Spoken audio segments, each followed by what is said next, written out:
te morís de espanto y casi miras como distinguido. Si cada tanto acunas en tu encanto. Buenas noches, bienvenidas y bienvenidos a Último Bondi. Último Bondi es un programa producido por el colectivo Más Igualdad que busca promover la reflexión, el intercambio y la difusión de información para pensar la política sobre distintos temas, sobre temas de actualidad, pero también sobre temas de corto y mediano plazo.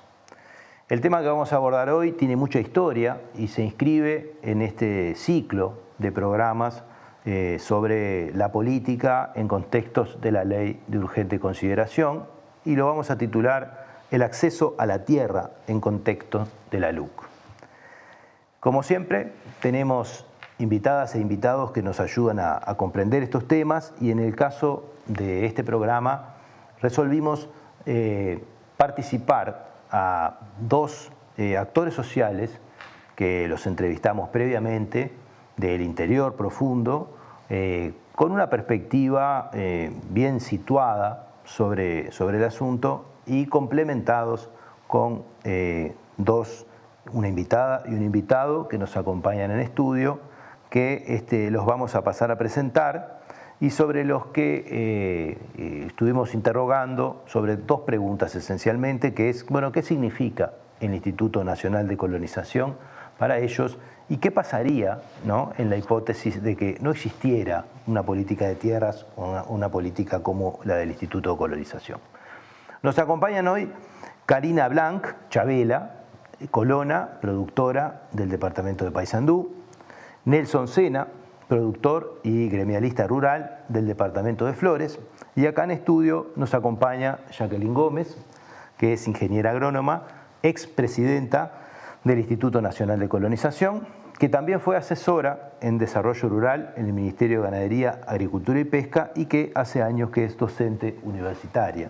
También nos acompaña Juan Pablo Perrachón, también ingeniero agrónomo, trabajó en el proyecto Uruguay Rural antes de ser funcionario del Instituto de Colonización y hoy además es vocero de AFINCO, que es el sindicato de funcionarios del Instituto Nacional de Colonización. Y comenzamos este bloque con esta pregunta que decíamos y les vamos a pedir una brevísima reflexión a los dos invitados que están en estudio sobre, bueno, qué representa en una frase, ¿no?, en un pensamiento el Instituto Nacional de Colonización. Bueno, en una frase es difícil, pero el instituto es la herramienta que permite que la producción familiar y los asalariados rurales puedan proyectarse en la tierra y realmente vivir y trabajar en el lugar donde eligieron y eligieron construir su vida y su proyecto productivo. No solo porque le da oportunidades a los usuarios de la tierra de colonización, sino porque habilita a que otros productores familiares y personas que viven en esos territorios puedan desarrollarse como comunidades, como seres sociales e integrarse como ciudadanos a la vida rural y a las condiciones de vida de cualquier ciudadano en este país.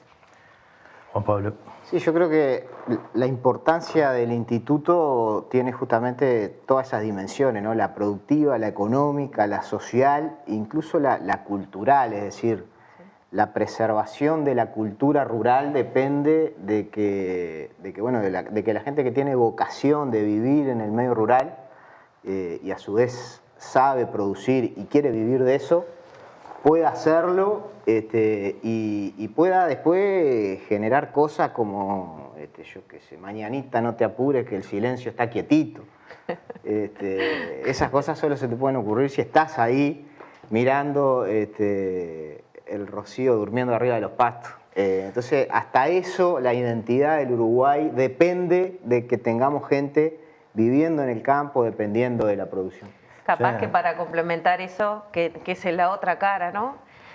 Somos un país agroexportador y la construcción de la riqueza de este país se hace en el medio rural y la producción de alimentos para la cotidianidad de las familias también se construye en ese sentido. Entonces, el instituto también es esa oportunidad para la producción agropecuaria y para la soberanía alimentaria de este país. Bueno, ya que en el medio ya nos pusimos un poco más telúricos, incluso vamos a escuchar, les voy a pedir que vayamos a escuchar la primera parte de la entrevista a Karina Chavela, para entrar en tema un poco también con la perspectiva de los actores. No te digo que te cambiaría la pregunta, pero te la agrandaría un poquito más. ¿Cuál es la importancia para los pequeños productores y productoras, para los asalariados? ¿Y cuál es la importancia para la gente de la ciudad, para la gente de Montevideo, para que vive en Maldonado, en Rocha o en la ciudad de Paysandú? Porque en realidad tiene una importancia para todos. Pasa que en realidad estamos bastante acostumbrados a estar divorciados, siempre de espaldas, y somos partes de un todo que se precisa mutuamente y se alimenta mutuamente. Para ir en el orden en que vos me preguntaste al principio, ¿cuál es la importancia para los pequeños productores y los asalariados? Y ahí hay dos diferencias: los que ya tuvimos la suerte de acceder a ser colonos y los que aún no han sido. Para los que accedimos a ser colonos, tiene mucha importancia porque es, primero, a la tierra en Uruguay y prácticamente en todo el mundo, no hay forma de acceder a no ser por herencia. O sea, los que no tenemos herencia, los que no tenemos un gran capital, no hay forma de acceder a la tierra, a no ser que haya una política pública de tierras, como en Uruguay es el Instituto Nacional de Colonización, y en otros países hay otras políticas. En Francia hay políticas de tierra, en Brasil, más desarrolladas, menos desarrolladas, pero en toda parte del mundo hay. Para nosotros es muy importante porque no solamente accedemos a un trabajo, a una fuente laboral, sino que además solucionamos el tema de la vivienda. Ahora que está tan en boga eso de sacarle del Instituto de Colonización para hacer casas, para solucionar el tema de los asentamientos, provocamos que muchos asalariados o pequeños productores no tengan la posibilidad de acceder a tierra que también les soluciona el tema de vivienda, y entonces esas personas ¿a dónde van a ir? A engrosar los cinturones de miseria de la ciudad en un asentamiento. Entonces es una cosa que el perro se corre la propia cola y no se soluciona, no se termina solucionando.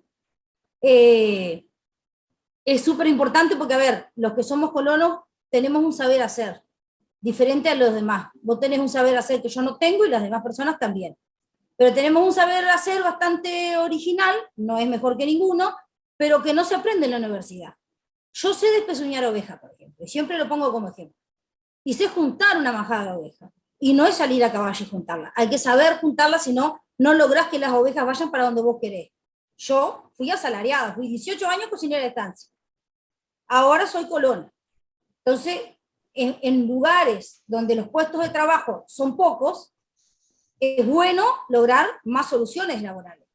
Eso por otro lado. Tienen más opciones porque algunos asalariados son colonos y siguen trabajando, pero tienen otra posición, otra forma de negociar. Cuando vos trabajás en un establecimiento rural, vivís en el establecimiento rural, dependés demasiado de tu fuente laboral, mucho más que solamente para el ingreso, porque es el ingreso, es la casa, el lugar donde tenés tus hijos, la escuela que te queda cerca. Entonces, si vos perdés ese empleo, ese mismo día perdiste el empleo, el ingreso, la casa, la escuela de los gurises, porque te vas a tener que ir a quién sabe dónde, a qué escuela. Entonces, es un problema bastante grave y no tenemos poder de negociación. Cuando vos tenés animales, tenés los huevos en distinta canasta, entonces además de ser asalariado, tenés animales en un campo de colonización, tenés otro poder de negociación, porque tenés otro recurso. Acá en la colonia nuestra pasó un integrante de un grupo vecino, se queda de golpe sin trabajo. Tiene que salir a la calle con los animales y la familia, porque eso es otra cosa que perdés. Si tenías algún animal, también quedas sin el pastoreo. Entonces los compañeros del grupo dijeron, no, tranquilo, trae los animales para acá, nos vamos a arreglar. Él tenía una vivienda de Mevir, por suerte, algunos no la teníamos. Tranquilo, andate a tu casa, busca trabajo tranquilo, resolver tus problemas, y después se verá dónde ubicás los animales. Porque en realidad, colonización no tiene ni el 4% de la tierra productiva del Uruguay, pero hay más de un cuarto de los productores familiares que están en las tierras de colonización. Entonces, además de la seguridad, se aseguran la soberanía alimentaria, y eso es muchísimo más importante. ¿Por qué es mucho más importante? Porque en realidad, seguridad alimentaria puede ser que yo te diga, yo te doy una bolsa de maíz transgénico y vos vas a tener para alimentarte vos y tu familia. Eso es seguridad. Yo te aseguro que vas a comer.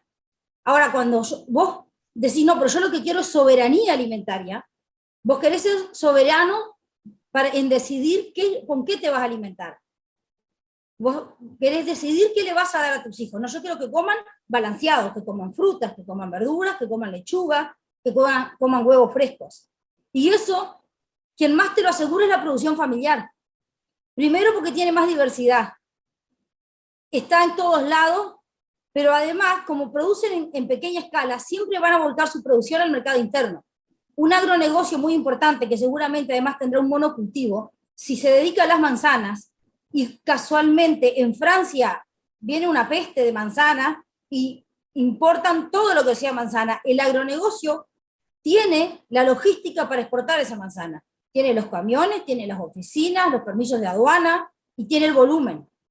Quienes siempre van a volcar su producción al mercado interno son los productores familiares. Son los que le van a asegurar al habitante de la ciudad que va a contar con esos alimentos todos los días, en todos lados.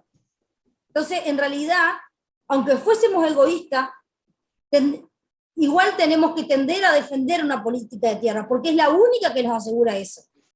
Un par de cosas. Costó seleccionar realmente, y es un crimen no poder dejar todo lo que, especialmente en la ciudad, vale la pena conocer, y que hay que ponerlas en valor, y no cualquiera las pone en valor con esta claridad, ¿no? Pero bueno, ¿qué les trae? Yo creo que el tema de que colonización es una política de empleo y una política de vivienda es bien interesante que lo diga la gente que lo vive, ¿no? Bueno, una política de empleo de calidad, es decir, trabajo de lo que sé hacer y en lo que quiero trabajar, en el lugar donde quiero, y una política de vivienda de calidad, lo que decía Chabela, es decir, es todo junto. Eso me parece que es bien importante tenerlo en cuenta y a su vez genera más cantidad de puestos de trabajo. La tierra entregada y adjudicada cuando es de colonización que lo que el mercado haría por sí solo. Porque bueno, justamente el instituto tiene la posibilidad de direccionar hacia determinados rubros por las inversiones que hace, por los tamaños de las parcelas, por los lugares donde compra, porque estudia la demanda, que la forma en que el mercado decide qué producir y dónde producir. Entonces eso genera más fuentes de trabajo para un mismo potencialidad de recursos. El caso típico es la agricultura de secano, por ejemplo, de las sojas, son los mismos suelos donde se puede hacer lechería.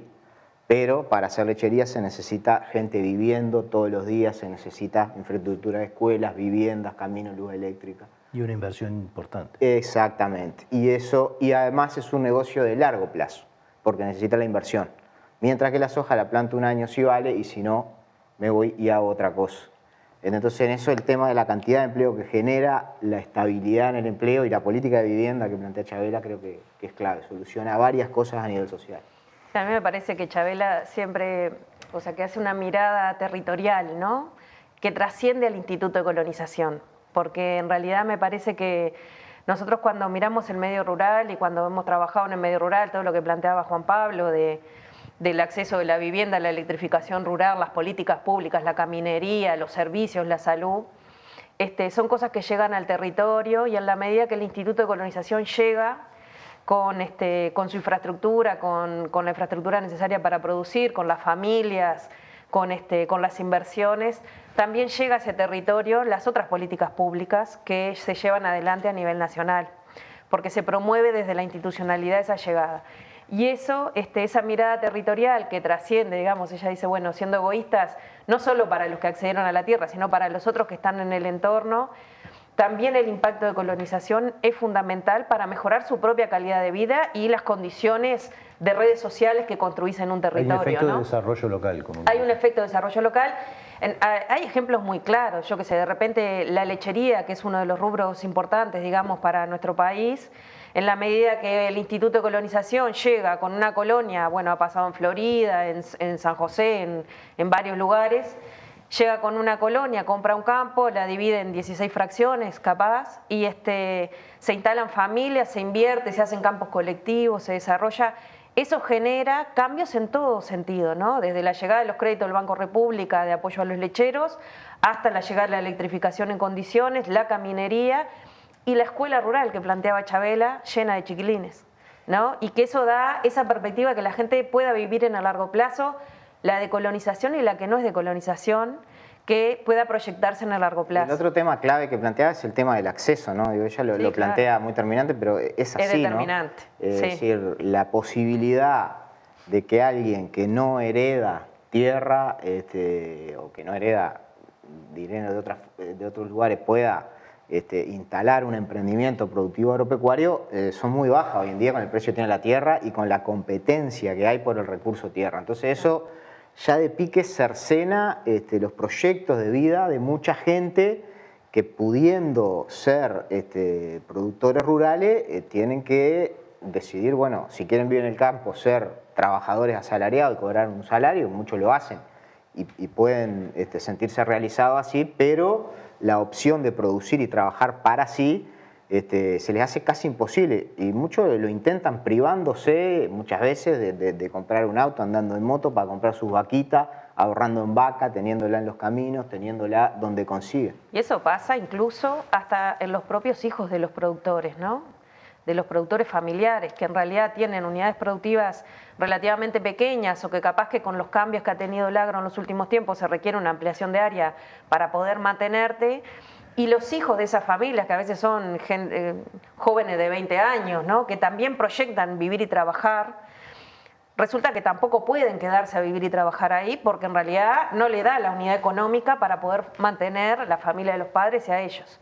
Y tanto que hablamos de la necesidad, o sea, está claro que se requiere un relevo generacional y que haya cambios generacionales y que haya jóvenes en el medio rural, pero para eso se requieren oportunidades y las oportunidades están en el Instituto de Colonización. Bueno, tenemos que cerrar este primer bloque, esto recién empieza, les digo que esperen un poquito y seguimos en un minuto. Esto es Último Bondi, estamos hablando del acceso a la tierra en contexto de la Ley de Urgente Consideración.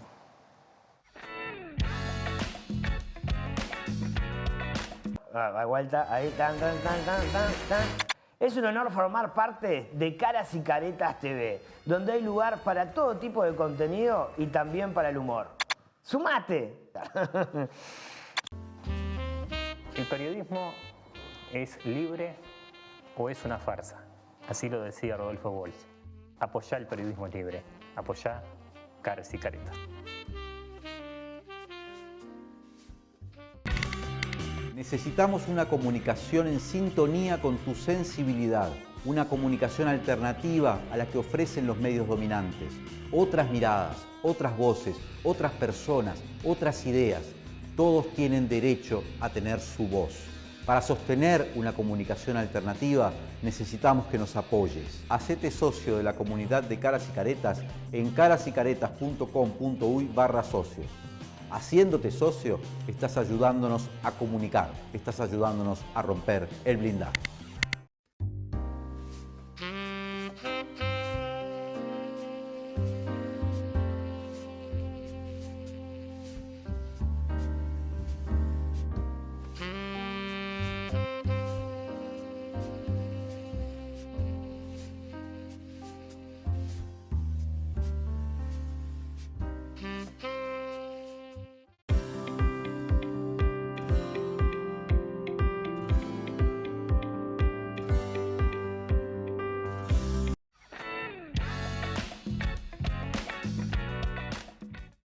Seguimos en este segundo bloque de Último Bondi hablando sobre el acceso a la tierra en contextos de la Ley de Urgente Consideración.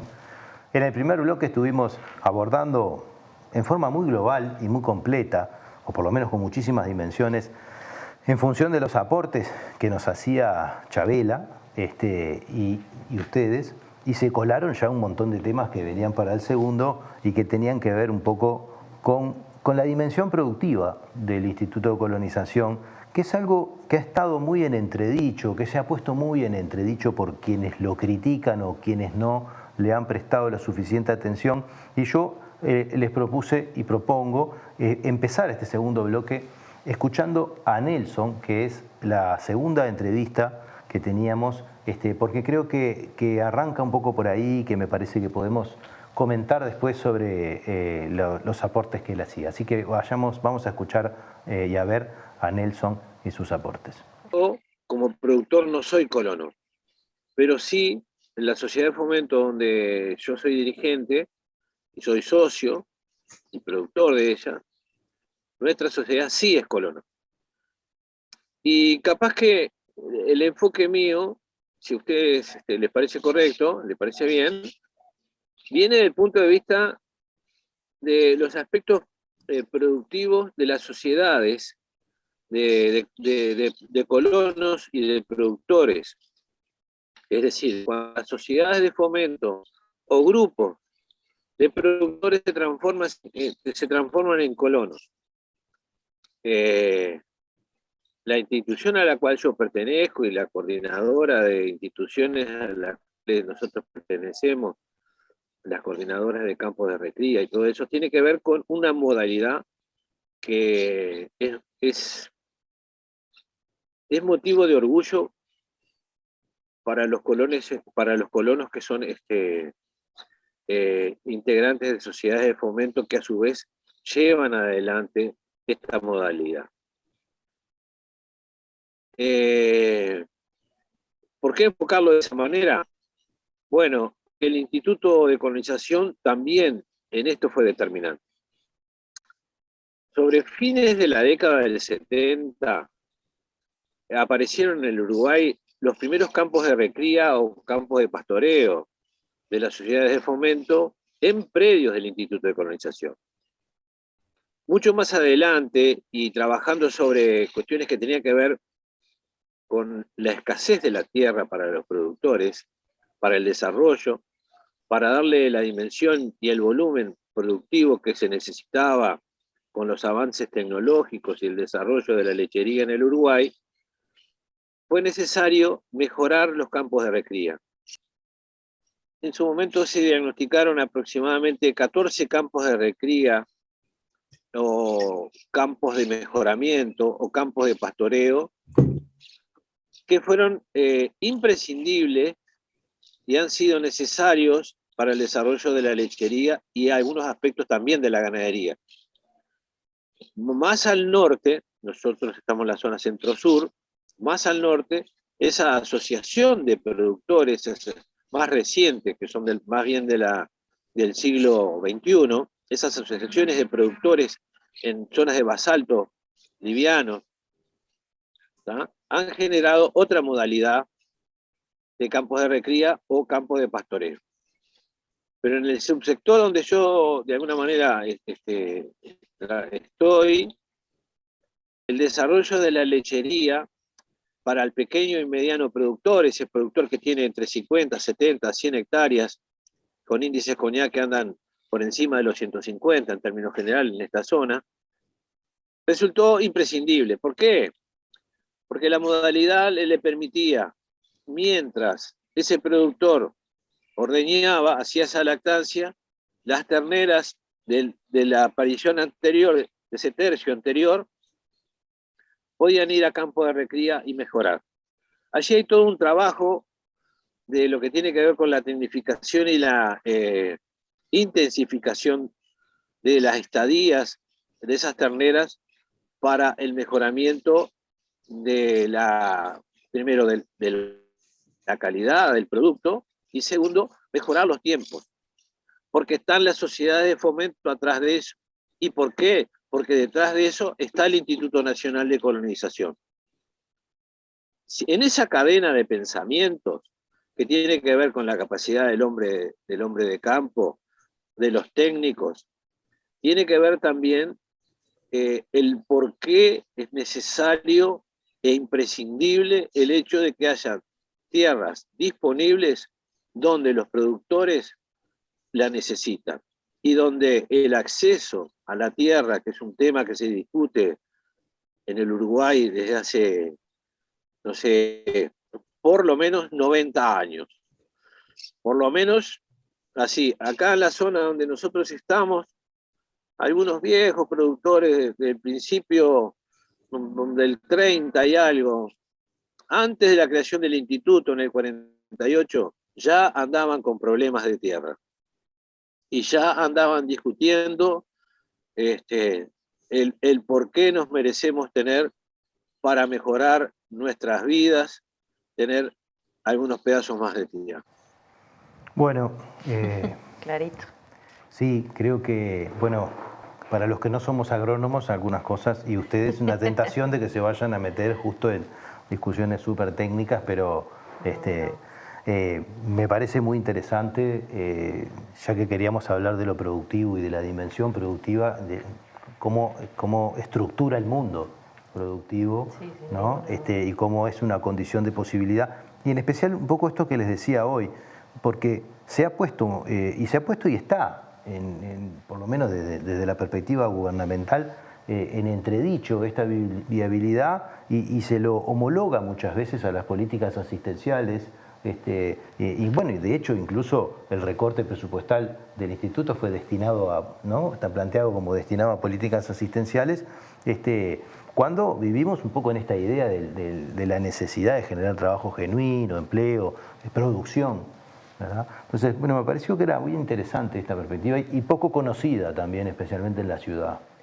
Sí, nosotros, la verdad que, o sea, el instituto sin ninguna duda hace una política que está vinculada a la producción y las tierras del instituto son para producir y eso es una realidad. Más allá de todas las transformaciones culturales, sociales, ambientales que pueda hacer en un territorio, eso es una realidad. Capaz que Nelson habla desde la perspectiva en la lechería, el instituto ha sido estratégico realmente y la verdad es que las organizaciones lecheras en términos generales han hecho innovaciones importantes en accesos a la tierra y en forma de producir y en forma de organizarse para producir, que son los campos de recría, que es iniciativa también de las propias organizaciones, los propios productores lecheros, los campos de vaquillona, los campos de forraje, o sea, buscar alternativas que les permitan crecer en superficie, ¿no? Pero no directamente en su predio. No sé si eso se entiende. Entonces, el instituto ha cumplido un rol fundamental en ese escenario y ha dado viabilidad a un número importante de productores lecheros, sobre todo los de menor escala productiva, con estas innovaciones que son mérito del instituto porque tiene las tierras, pero sin ninguna duda la creatividad y del trabajo de las organizaciones. En la lechería en particular, el 50% de los productores lecheros son arrendatarios, ¿no? Entonces, la estabilidad en poder proyectarse en un sistema productivo que tiene una inversión alta por hectárea requiere que vos puedas estar en esa tierra y no estar dependiendo de cuánto vale el arrendamiento y a ver si te arriendan las tierras en vez de hacer la lechería, hacer soja, ¿no? Entonces, el instituto les da esa estabilidad y los datos lo muestran con mucha claridad. Las encuestas que hace el INALE hizo en el 2014, donde mostró que los estratos más de productores de menor tamaño se mantenían fundamentalmente en las tierras de colonización. Y por el otro lado, en las encuestas ahora, que la última que realizó en el 2019, donde hizo un trabajo específico para colonización y separó, digamos, muestreó los colonos de una forma estadística, nosotros podemos ver que los colonos están en todos los estratos de producción de leche, ¿no? Desde el más pequeño hasta el más grande de los estratos que hace el INALE. O sea, y que en realidad, y en los dos estratos del medio, el 2 y el 3, tiene un peso importante las tierras arrendadas en colonización. Del 48% al 31% de la superficie arrendada es de colonización en esos estratos.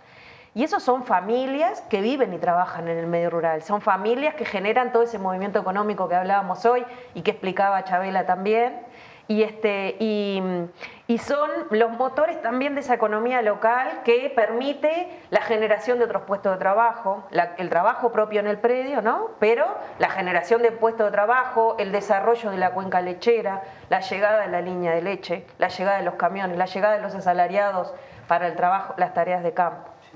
En cuanto a la productividad de los datos del censo del 2011, que se preguntó a los productores si eran o no colonos y que toma datos, por ejemplo, de productividad de leche, la productividad es más o menos la misma que el promedio nacional. Es decir, los productores que arriendan tierra del instituto son los mismos productores que o son propietarios o arriendan tierras a los privados. Sí. No hay diferencias de productividad. sí mejora la eficiencia y hace que puedan obtener más ingresos con menos tierra estos proyectos colectivos que hay en la lechería, hay en la ganadería. Sí. ¿Por qué? Porque hacen economía de escala, por ejemplo, para plantar grano. Está el caso de la Sociedad de Productores de Leche de San Ramón, que sobre tierras del instituto cultivan maíz, que es el maíz que usan para darle a las vacas lecheras.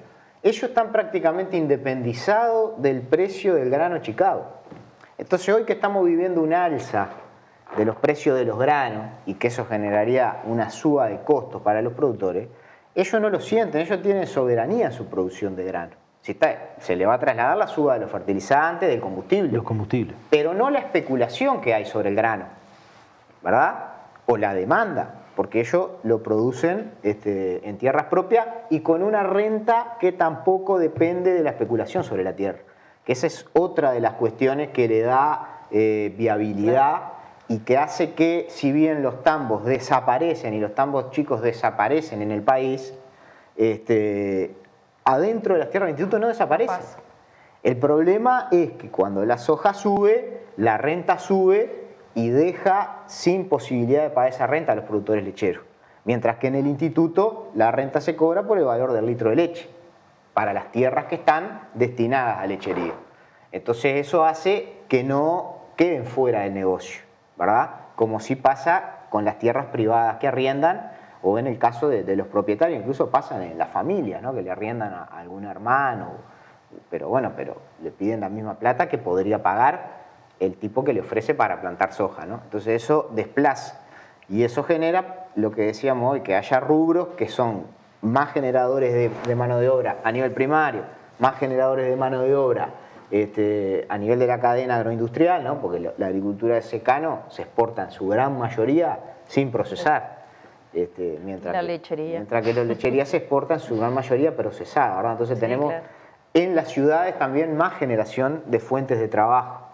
Entonces, bueno, eso también es rol del instituto, direccionar. Y sobre todo el tema de la forma de cobrar la renta por fuera del mercado especulativo, por fuera del mercado global, más allá de que se ajusta por los precios, pero no por los precios de los productos que producen ellos, que el instituto, no de la competencia y de que el mercado. instituto decide que tiene que producirse en esa zona.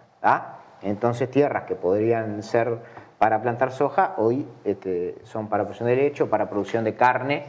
Digo estos dos rubros porque el 80-90% de las tierras están dedicadas a la ganadería y a la lechería, ¿no? Pero en otros lugares se han destinado a la horticultura. Esa estabilidad en el mediano y largo plazo se ve esto en las encuestas lecheras, en los estratos estos que estábamos hablando, y se nota en la historia de las familias, que pasan de ser el padre al hijo, al nieto, ser colono y mantenerse en las tierras de colonización, cuando son gente que vive y trabaja en el medio rural, ¿no?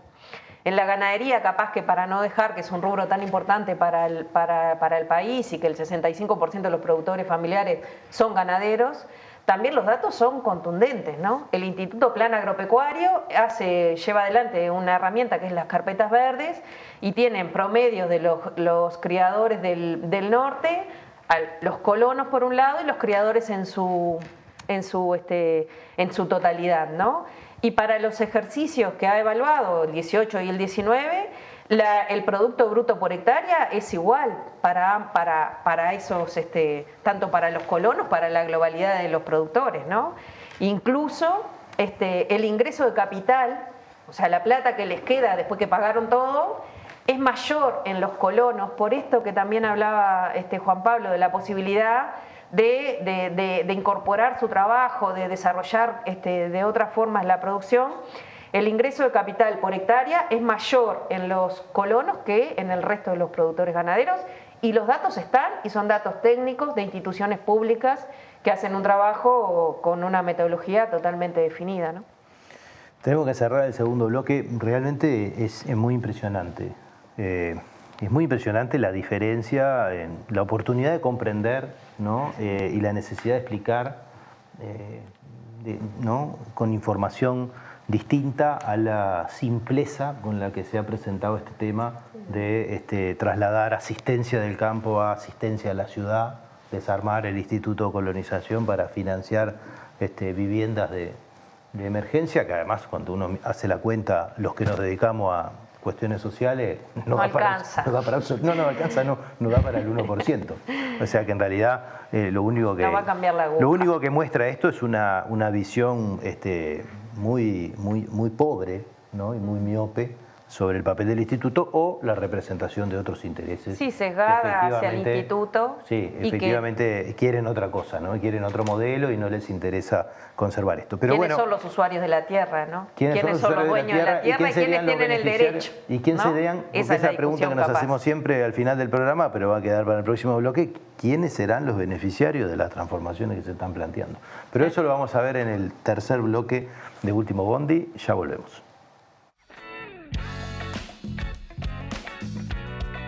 Da vuelta, ahí, tan. Es un honor formar parte de Caras y Caretas TV, donde hay lugar para todo tipo de contenido y también para el humor. ¡Sumate! ¿El periodismo es libre o es una farsa? Así lo decía Rodolfo Walsh. Apoyá el periodismo libre. Apoyá Caras y Caretas. Necesitamos una comunicación en sintonía con tu sensibilidad, una comunicación alternativa a la que ofrecen los medios dominantes.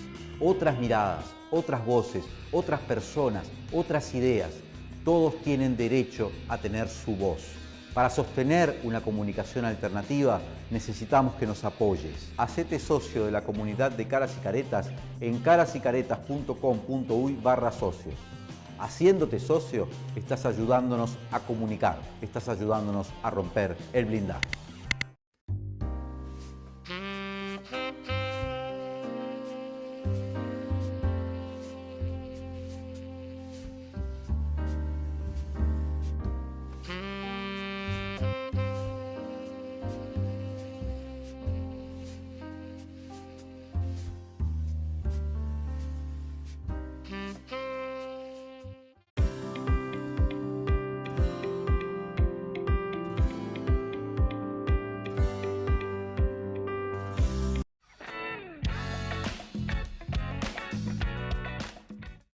Seguimos en este tercer y último bloque de Último Bondi. Estamos hablando del acceso a la tierra en contextos de la ley de urgente consideración. Nos toca ahora traer dos pedacitos más de las entrevistas a los actores sociales, ¿no? A Chabela y a Nelson, que las vamos a escuchar en ese orden y que las vamos a comentar. Y en la parte en que nos responden sobre esta hipótesis, esta pregunta que nosotros le hacíamos, que es, bueno, ¿qué pasaría si no estuviera el Instituto de Colonización, ¿no? ¿Cómo sería imaginable, qué imaginamos en el futuro si no estuviera el Instituto de Colonización? Escuchamos en primera instancia a Chabela. ¿Cómo podrían desempeñarse de una manera o de otra los pequeños y medianos productores y dentro de ellos, bueno, un poco todo esto que venís desarrollando, la posibilidad de producción de determinado tipo que realmente es buena para nuestro consumo, ¿no? Incorporando ya la dimensión del consumo nacional, si no tuviéramos, si no tenemos, si nos quedamos sin una política de acceso a la tierra? Y bueno, es como que vos le digas a un panadero que haga pan sin harina. Es muy difícil. Pero yo en realidad cumplo una función que en realidad no solamente me sirve a mí y a mi familia, sino que le sirve a toda la sociedad uruguaya y al Estado como Estado. ¿Qué sucedería si no tuviésemos esa política de tierra, si no tuviésemos tierra? Bueno, no existirían. O sea, no me imagino una forma. Habría muy pocos, o sea, no existirían. Y algunos hay, sí, siempre hay excepciones que confirman la regla. Pero además irían a competir por las escasas viviendas que hay en la ciudad. Eso también sería un problema. Con la caída de esas políticas también va a caer la sostenibilidad de los productores familiares, que como bien vos decías, que son buena parte usuarios de estas políticas públicas, y por ende el tipo de producción que hace la producción familiar, y desde ese punto de vista, por lo menos la soberanía alimentaria estaría bastante en cuestión, ¿no? Sí, sin duda, la soberanía alimentaria, al haber más productores familiares en la tierra, hay más niños, por tanto se siguen ocupando las escuelas, hay más trabajo para los maestros, hay liceos, hay escuelas agrarias, se traen servicios como la luz eléctrica. A ver, es como la construcción, ¿viste que dicen mueve todo? Bueno, Exacto. termina moviendo todo, no en vano son la producción primaria. Pero aparte, en realidad, en las producciones, digo, están las estadísticas, yo no las recuerdo de memoria, pero en una gran extensión de campo, o sea, un propietario de una gran área, tiene 10 veces menos personas trabajando por hectárea que los pequeños productores. Entonces, al Estado como Estado, a todo, nos sirve mucho más, porque hay más gente trabajando, más aportes a BPS, más consumo, más IVA, y con esos recursos que se pagan los maestros, los profesores, la policía, los hospitales, o sea, todos aportamos. Entonces, en realidad, sería una debacle, porque se perdería un montón de puestos de trabajo y un montón de casas, de habitaciones, de soluciones habitacionales. Eso en primera instancia. Y después todo lo que vendría de atrás de eso. Bueno, sigue muy elocuente Chabela en sus respuestas, no sé. Muy gráfica también. Muy ¿no? gráfica, bien, porque eso es lo que precisamos, comunicar. Bueno, sí, que... el ejemplo del trigo y el panadero Sí. es tal cual. Evidentemente, como ella dijo, hay excepciones, la gente busca hacer realidad sus sueños, arrienda la tierra al precio que le piden cuando puede y quiere establecerse. Ahora, el tema es que, claro, el otro día yo hablaba con un aspirante a colono que había quedado segundo en una lista y había salido una fracción muy parecida, ¿no?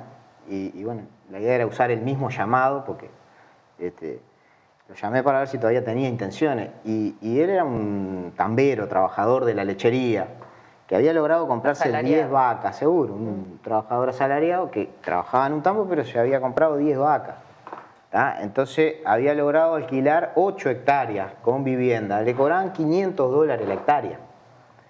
Entonces él se levanta a ordeñar las vacas del patrón y después va a ordeñar sus vacas, hace su queso, pero tenía ese arrendamiento a $500 la hectárea, ¿no? De 8 hectáreas esa chacrita. Y bueno, nosotros se había presentado para una fracción de 30 hectáreas, donde el instituto le va a cobrar entre 80 y $100 la hectárea. Entonces, eso es lo que a él le da después la posibilidad de dejar, si quiere, el trabajo asalariado, de capitalizarse, de crecer y de asentarse. Mientras que lo otro, ahora que es joven, capaz que lo puede hacer, pero dentro de unos años, esa doble jornada laboral y también para toda la familia, evidentemente se le va complicando. Lo mismo que los trabajadores de la ganadería que hacen eso. Entonces, cuando se deja de financiar el instituto, toda esa gente deja de poder tener la posibilidad, como decía Chabela, de proyectarse en ese trabajo. Sí, yo creo muy cortito, así podemos escuchar a sí, Nelson y después seguimos. Que los cambios en el instituto a veces son más sutiles, no el que deje de existir el instituto, sino que el mecanismo ha sido bastante más sutil. Y creo que un cambio importante que lleva y conduce a eso mismo que planteaba Chabela es el cambio del perfil del colono, ¿no? ¿Quién es el que accede a la tierra y quién es el que se queda en la tierra, ¿no?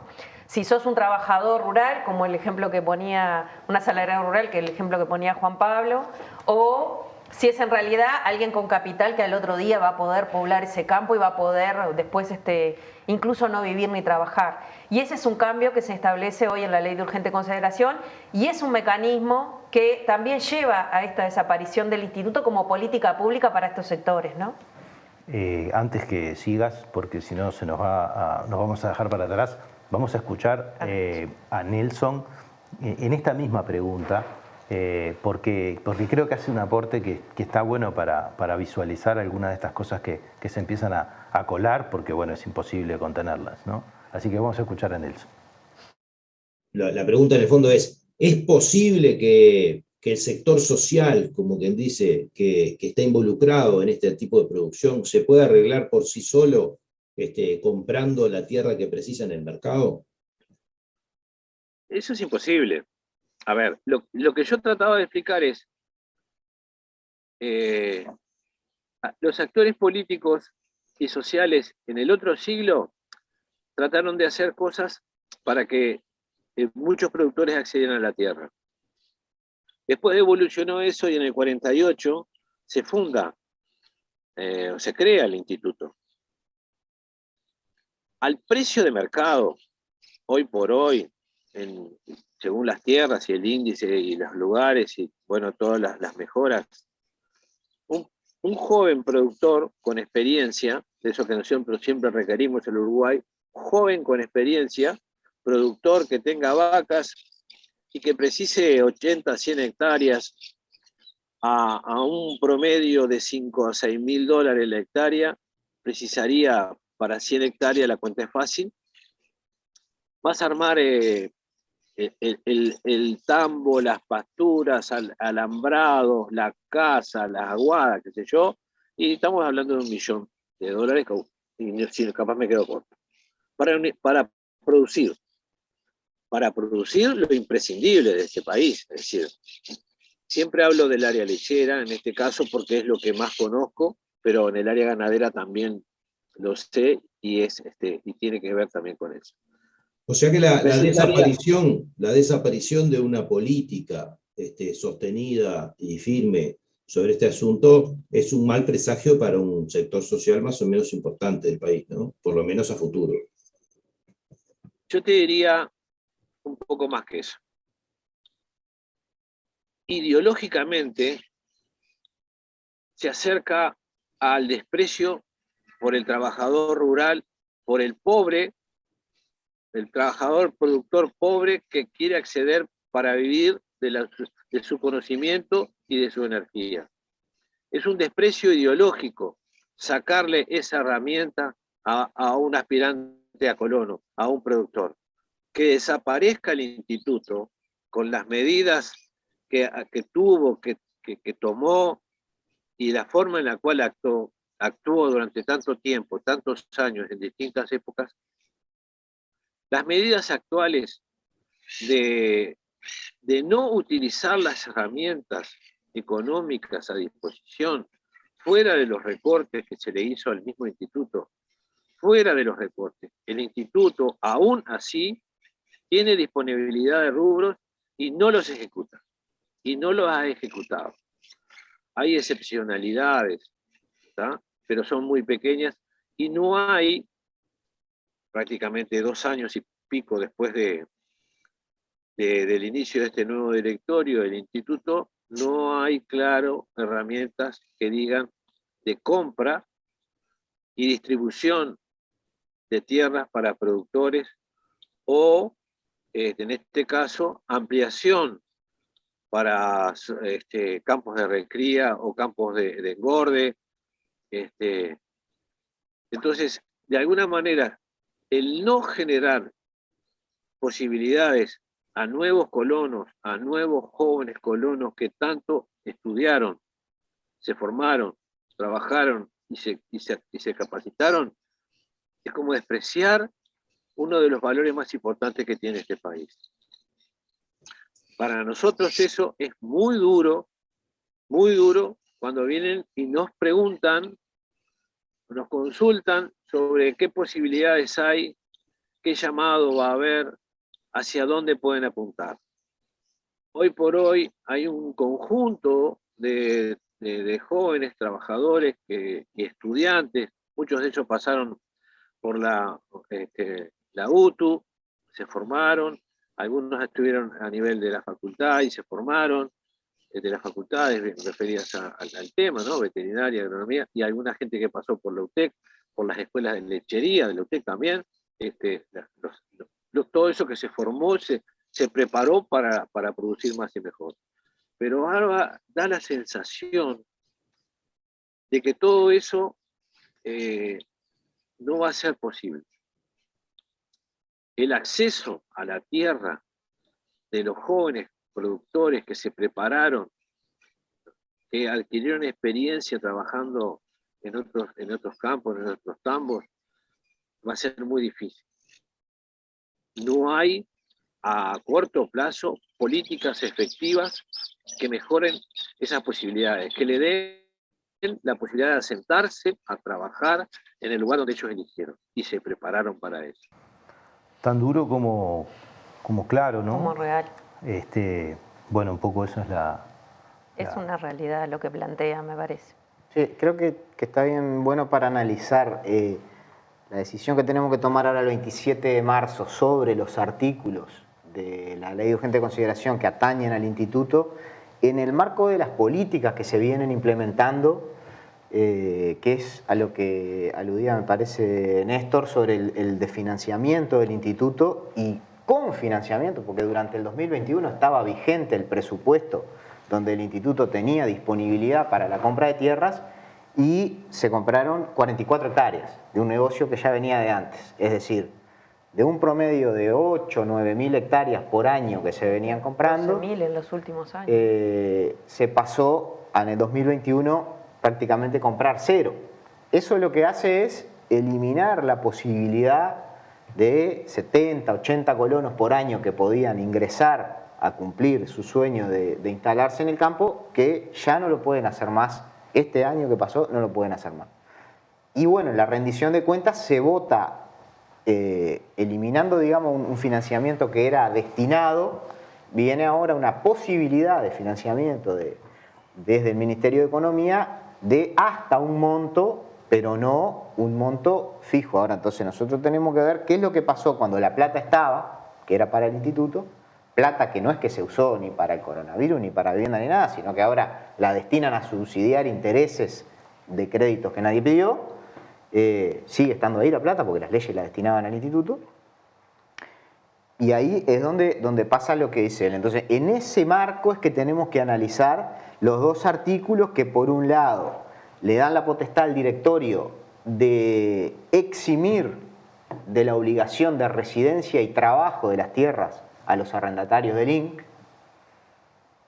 No sabemos, eso lo que hace es, bueno, incluso por cuestiones de trabajo de algún integrante de la familia. De trabajo, de estudio. De estudio, entonces, bueno, quita la obligación. La realidad son tantas las variables que la obligación de residir y trabajar directamente deja de ser... De residir y de trabajar directamente, sí, ¿no? Claro. Porque a veces, bueno, uno puede tener un problema, estudio, lo que sea, pero trabajar directamente la tierra, entonces eso implica que pueden tercerizar el uso, dárselo a otro el uso, y lucrar en cierta forma con la diferencia de la renta que cobra colonización y la renta que se paga en el mercado cuando hay picos de precios, como está pasando ahora, ¿no? Eso estaría habilitando una especie de subsidio encubierto a una ganancia particular sin ningún fin social. Para una persona que no vive ni trabaja en el medio rural, que no vive ni explota directamente ni trabaja con su fuerza de trabajo las tierras del instituto y que puede vivir en Montevideo, desempeñar un cargo público,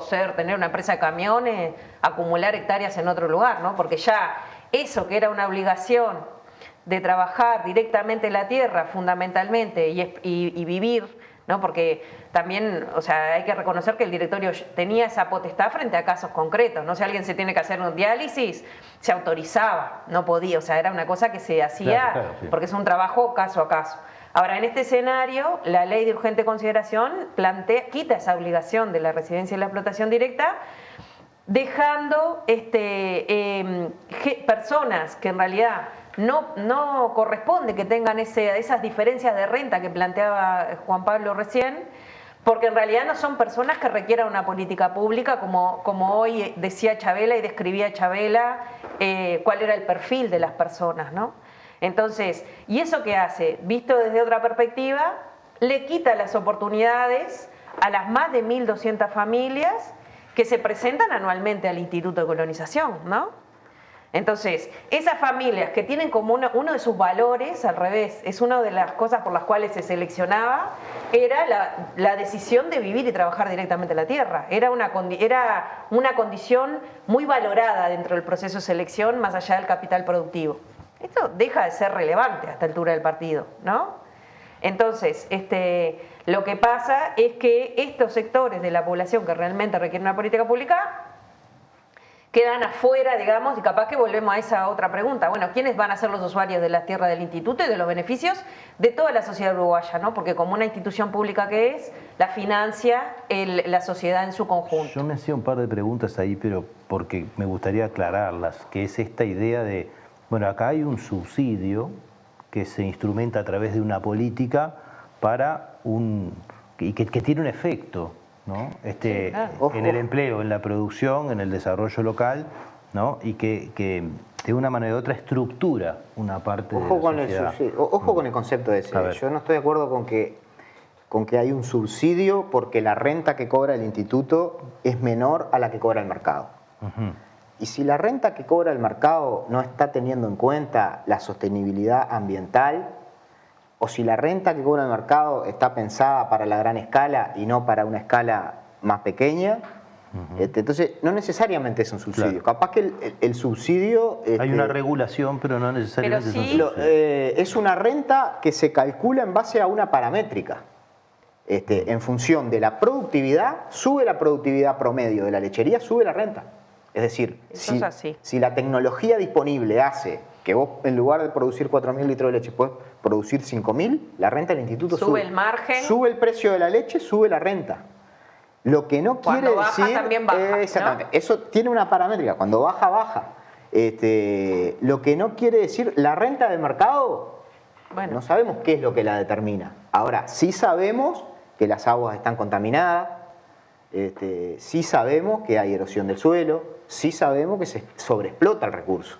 Lo que entonces, sí, Juan Pablo, es una política por eso diferenciada para un sector. Pero ¿no? el concepto de subsidio, exactamente. O sea, lo que esa lógica de pensar que la renta tiene que ver con el valor de la producción y el margen que le queda, ese rubro que gestiona, está pensada como una política para la producción familiar y los asalariados rurales. Para que la gente pueda vivir de la producción y tener un ingreso. Y mantenerse en el medio rural y mantenerse en los territorios de la producción familiar. Bueno, pero quitar la condición de vivir de esto y de vivir en y de la tierra habilita la posibilidad de que ahí haya un margen diferencial de renta apropiada por parte de un privado que estaría simplemente haciendo negocio, especulando con el valor de la tierra. En un trabajo en Montevideo, siendo acá... Y eso sería aprovecharse de una política diferencial que tiene un montón de objetivos sociales y productivos, y me parece muy importante poner los productivos adelante, porque muchas veces se ha dicho que no son productivos,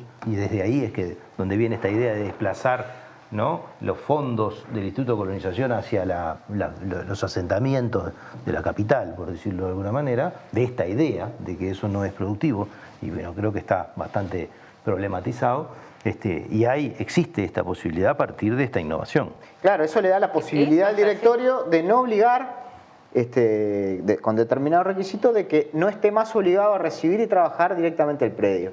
Entonces ahí deja de tener el sentido original de la política, que es poblar la campaña. Que establece la ley del 48, ¿no? Que establece la ley del 48, que reivindicaron las organizaciones. No, seguro, y que se votó incluso en el 2007. Pero que además hace viable la lechería en el Uruguay. Exactamente, y es una forma de entender la vida rural. Porque, a ver, nadie está diciendo acá que una explotación agropecuaria no pueda producir y tener niveles de productividad alto cuando el gerente o el productor, llamémosle, vive a 200 kilómetros o vive en la ciudad. La productividad puede seguir estando ahí. Contrata un buen capataz, o terceriza, un administrador, pero no tiene nada que ver con la política pública. Claro. Exactamente, no tiene que ver con la política pública de poblamiento de la campaña y de tierra para el que la trabaja, es decir, para el que quiere vivir y trabajar en el campo, como hablábamos hoy. Porque el otro que va a estar ahí va a ser un asalariado. Y ahí capaz que, porque eso me parece que hay que tenerlo claro, que, o sea, el país tiene 16 millones de hectáreas y el instituto tiene 600.000 hectáreas afectadas a la ley, ¿no? Y hoy cuando Chabela decía la importancia para los productores familiares que tienen 2,5 millones de hectáreas más o menos, ¿no? Entonces, dentro de esas 2,5 millones de hectáreas están las 600.000 del instituto que están destinadas a este sector, con estas políticas que son políticas de promoción de la erradicación de la gente en el medio rural y de la construcción de los territorios rurales. Entonces, en la medida que ya el instituto, con este artículo de la LUC, deja de controlar la residencia y la explotación directa, esos campos, que en algunos de esos campos se va a ir despoblando la campaña, ¿no? Despoblando, y no solo afecta al colono que tiene al lado, afecta a todos los otros productores que están en ese territorio, porque de un momento para otro pasás a estar de un territorio donde había una escuela con gurises, para hacer un ejemplo claro, con 7 gurises, se van yendo y te quedás ni siquiera el servicio de la educación pública. Entonces, o la caminería, o el sistema de la lechería, o lo que sea. Entonces, me parece que ahí está claro que el artículo 357, que ahora está en el referéndum para ser derogado, es clarísimo el cambio del perfil colono y la esencia del rol de colonización en esta política pública. Y hoy ibas a decir, que capaz que está bien, lo que en el 2007, se votó una ley por todos los partidos políticos de repoblamiento de la campaña. Presentada por el ex senador Jorge Larrañaga. Sí. Que se llamaba de repoblamiento de la campaña. Es decir, entonces, con este objetivo. Esto no es un tema de partidos políticos. Claro, digo. ahí va. Todos los blancos que creen que la tierra del Instituto de Colonización tiene que ser para el que vive y trabaja en el campo, deberían de derogar este artículo. De hecho, hubo muchas manifestaciones, sí, ¿no? por eso, en relación de distintos sectores de la sociedad que atraviesan a todos los partidos políticos con las políticas. Creo que debe ser de las políticas más cuestionadas que ha tenido el gobierno, tanto esto como el retiro de los fondos, ¿no? Es decir, me parece que eso son dos cosas que realmente, bueno, me parece que está bueno explicarlas a la luz de esto, para que no solamente sea un problema de los solamente involucrados, ¿no? No. Que si bien es muy importante y muy definitorio para ellos, son pocos, ¿no? En relación a la gente que de una manera o de otra después consumimos en la ciudad un conjunto de información que es muy en realidad el problema trasciende totalmente a los involucrados y a los colonos, afecta a todos los productores familiares, a todos los asalariados rurales, bueno, sin ninguna duda, a los aspirantes a tierra, bueno, la esperanza, digamos, se baja, y a los consumidores, porque ese rol que tiene la producción familiar en la soberanía alimentaria, que lo explicaba Chabela, es determinante también para un país, ¿no? Sí, más allá de consumidores, digo, como ciudadanos, más allá de que vivamos en la ciudad y nuestra vocación productiva sea ser arquitecto, tenemos una idea de cómo queremos que se distribuya la tierra. Entonces, si queremos que la política pública de tierra sea para quienes trabajan y viven en el campo, tenemos que derogar, que votar sí a la derogación de estos artículos, que es el sí a la tierra para el que trabaja y vive en el medio rural. Ahí capaz que también está bueno reconocer esto que tú planteabas. La verdad que las organizaciones de productores y de asalariados estuvieron, la mayoría, excepto las gremiales más grandes, digamos, que representan un determinado sector, estuvieron en el Parlamento y en las movilizaciones defendiendo, o sea, cuestionando que estos artículos de la ley de urgente consideración estuviesen en la LUC, ¿no? Y después vinieron a reclamar los fondos para el Instituto de Colonización, porque ahí capaz que eso es lo que hay que tener como la mirada, ¿no? O sea, capaz que alguien como Nelson o Chabela, que viven en su cotidiana esto, visualizan el impacto que tiene el instituto en esto. Entonces, empezamos con la ley de urgente consideración con los dos artículos. Uno que saca hectáreas, que retira hectáreas de la afectación del Instituto de Colonización, más de 55.000 hasta ahora, pero bueno, no sé si terminó. Y que en realidad van a ir al proceso de concentración de tierra y que, tal como lo planteaba Nelson, va a ser imposible que ningún productor familiar ni asalariado la compre, ¿no? La residencia y la explotación directa deja de ser una obligación. Eso que es esencia de la producción familiar, o sea, es lo que lo caracteriza, ¿no?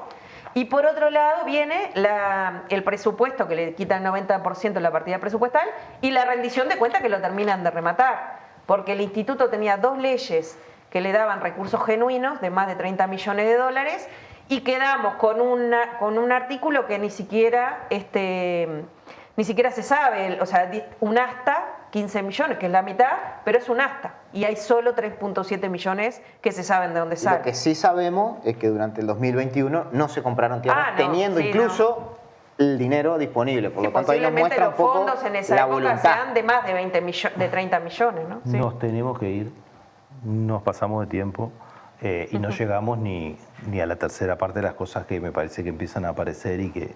O sea que los vamos a tener que volver a invitar después con tiempo y bueno, capaz que hacemos un esfuerzo y logramos que se integren más actores para esta discusión, porque la verdad que es muy necesaria y muy esclarecedora de este problema. O sea, creo que como uno consume este problema habitualmente en la comunicación mediática en general, no tiene nada que ver con las distintas aristas y las cosas que se ponen en juego, ¿no? Creo que hay mucha riqueza y muchas ideas a controvertir, ¿no? sobre este asunto, ¿no? Es decir, presentar el Instituto de Colonización como, ¿no? como les decía hoy, como una política asistencial que no determina, ¿no? este tipo de cosas, no plantear este tema de la propiedad de la tierra como un asunto, ¿no? Bueno, es ignorar incluso la historia, ¿no? Creo que Nelson traía mucho de esto de dónde venía la lucha todo por esto, la tierra, la lucha claro. por la tierra ancestral, ¿no? Un siglo antes se estaba discutiendo cómo hacer para que los pequeños y medianos productores pudieran acceder a la tierra. Es una discusión del primer, vallismo ya. En la rendición de cuentas se notó. En las mesas de desarrollo rural y las organizaciones de base llamaban en los territorios a los legisladores del departamento a que les dijesen por qué iban a votar sacarle los recursos al instituto, ¿no? Y bueno. Nos vamos. Bueno, terminaron sacando los recursos. Por eso vamos a votar sí para que el instituto siga funcionando y que siga manteniendo esa esencia de la población objetivo. Bueno, nos tenemos que ir. Esto es Último Bondi. Les proponemos seguir la semana próxima con el tratamiento de otros temas de igual interés y convocando, como siempre, a invitados e invitadas que nos den una mano a comprender la complejidad de la política y de la realidad social. Buenas noches.